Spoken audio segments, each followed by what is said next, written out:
کہ سب سے بڑا رول جو ہے وہ گیلانی کی کامیابی میں ہوگا جہانگیر ترین کا۔ یہ خبر ہے آج کی جو میں آپ کے ساتھ شیئر کر رہا ہوں کہ جہانگیر ترین چاہے لا تعلقی ظاہر کر رہے ہوں کہ میرا کوئی رول نہیں ہے سینٹ انتخابات میں، لیکن میرے ذرائع یہ بتا رہے ہیں، میری اہم ذرائع ہیں، ظاہر معتبر ذرائع ہیں جن سے میری بات ہوئی ہے، انہوں نے بتایا کہ کیونکہ گیلانی کی اور جہانگیر ترین کی رشتہ داری بھی ہے آپس میں، جس طرح پیر پاگاڑوں کے ساتھ بھی ہے۔ جہانگیر ترین کی وائف ظاہر گیلانی کی ریلیٹو ہیں، رشتہ دار ہیں، ماموں زاد کے ہیں، ماموں کی بیٹی ہیں، یا جو اس طرح کا کوئی ریلیشن ہے ان کا۔ تو ایک تو رشتہ دار بھی ہیں آپس میں، اور بات بھی ہوئی ہے گیلانی کے ساتھ، گیلانی کی مختلف لوگوں سے۔ اس میں جہانگیر ترین کا بڑا رول ہوگا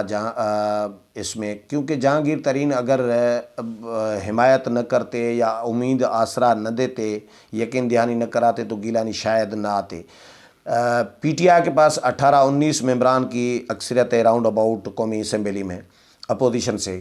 تو پی ٹی آئی کے ناراض ممبران کی تعداد 20 سے 22 ہے، اور جو ناراض ہیں ان میں اکثریت جو ہے وہ جنوبی پنجاب سے تعلق رکھتی ہے۔ گیلانی بھی جنوبی پنجاب سے ہیں، جہانگیر ترین بھی جنوبی پنجاب سے ہیں۔ کچھ ممبرز ایسے ہیں، راجہ ریاض فیصل آباد کے ہیں، تو نور عالم خان کے پی کے ہیں، اس طرح ابھی جو ہے عامر لیاقت جو ہے وہ بھی ظاہر ہوئے ہیں، انہوں نے بھی کوئی بیان دیا ہے کہ میں حفیظ شیخ کو ووٹ نہیں دوں گا۔ تو باقی جو اکثریت ممبران کی ہے، جو ناراض ممبران کی ہے، ان کا تعلق بھی جنوبی پنجاب سے بتایا جا رہا ہے، تو اس میں رول پلے کر رہے ہیں یا کریں گے محترم جہانگیر ترین گیلانی کو جتوانے کے لیے۔ اور گیلانی کے لیے ایک تاثر تو یہ بھی ہے کہ جو مقتدر حلقے ہیں، مقتدر قوتیں ہیں، گیلانی کے بارے میں وہ بھی سافٹ کارنر رکھتی ہیں، وہ بھی چاہتی ہیں کہ گیلانی اگر آ جاتے ہیں اور گیلانی پھر آگے چل کر سینٹ چیئرمین بن جاتے ہیں تو اس سے زیادہ بہتر موضوع جو مناسب امیدوار ہوگا یا چیئرمین سینٹ ہوگا تو وہ کوئی نہیں ہوگا۔ باقی لوگ بہت سارے ایسے ہیں جو بیانیے میں یا اپنے رویے میں سخت ہوتے ہیں، لیکن گیلانی ذرا ظاہر ہے سافٹ کارنر رکھتے ہیں ہر کسی کے حوالے سے۔ گیلانی نے جب کاغذات نامزدگی جمع کرانے آئے تھے تو اس وقت بھی آپ نے ان کی میڈیا ٹاک سنی ہوگی، تو اس میں انہوں نے کہا تھا کہ میرا سینٹ انتخابات پیسوں پہ نہیں جیتے جاتے یا پیسوں کے اس پہ بلبوتے پر نہیں لڑے جاتے، بلکہ اپنے تعلقات کی بنیاد پر لڑے جاتے ہیں۔ اب تعلقات کی بنیاد آپ سمجھ رہے ہیں جو جملہ گیلانی نے کہا تھا خود بھی، یعنی ادھر بھی تعلقات مقتدر قوتوں کی طرف بھی یا ادھر بھی جہانگیر ترین بھی، جو بھی بہرحال جہانگیر ترین کی میں آپ کو مجھے جو میرے سورسز ہیں وہ بتا رہے ہیں جہانگیر ترین کا بہت بڑا رول ہے اس میں، گیلانی کی نامزدگی اور گیلانی کو جتوانے کے لیے جو یقین دہانی کرائی گئی ہے۔ اب گیلانی کی اگر جہانگیر ترین واقعی یہ سچ ہے، جہانگیر ترین اگر گیلانی کی حمایت کر رہے ہیں، سپورٹ کر رہے ہیں، ان کو جتوانے کے لیے کچھ کر رہے ہیں کردار ادا، بیک ڈور جو ہوتا ہے، یعنی بیک ڈور میوزک جو ہوتی ہے یا بیک میں جو چل رہا ہوتا ہے میوزک،